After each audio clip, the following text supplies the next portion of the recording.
এই সাগর পারে আইসায় আমার মাতাল মাতাল লাগে, এই রূপ দেখিয়া মন পিঞ্জরায় সুখের পক্ষী রাখে। পারতাম যদি থাইকা যাইতে এই সাগরের পারে, ঝিনুক মালা গাইথা কাটাই দিতাম জীবনটারে। আমার মন বসে না শহরে, ইট পাথরের নগরে, তাই তো আইলাম সাগরে, তাই তো আইলাম সাগরে। মন বসে না শহরে, ইট পাথরের নগরে, তাই তো আইলাম সাগরে, তাই তো আইলাম সাগরে।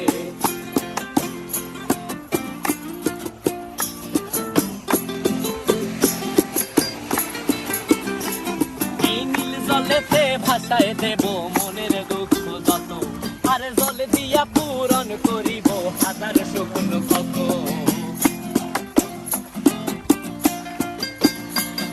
এই নীল জলেতে সব সৌন্দর্য আমরা দেখতে পাই, যেমন ঈশ্বরদী বীজের, তারপরে এদিকে গ্রিন সিটিও দেখা যায়। আপনাদেরকে জুম করে আমি দেখাচ্ছি গ্রিন সিটির অবস্থান ঈশ্বরদীর নতুন হাটে, সেটি এখান থেকে স্পষ্টভাবে আপনারা দেখতে পাবেন আকাশ ফর্সা থাকলে।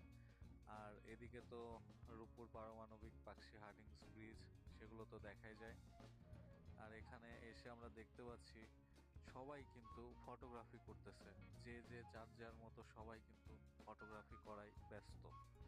মণি পার্কের সৌন্দর্য, এই পাশে মণি পার্ক লেখা রয়েছে কিছু বড় বড় অক্ষর দিয়ে, ইংলিশ অক্ষর দিয়ে মণি পার্ক লেখা রয়েছে।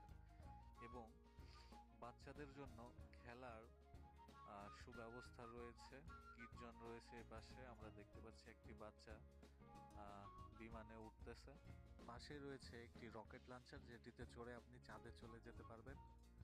আর তারও পাশে রয়েছে একটি নৌকা দোলনা, আর এই নৌকা দোলনায় কিছু মানুষ উঠে, তাদের অবস্থা দেখুন।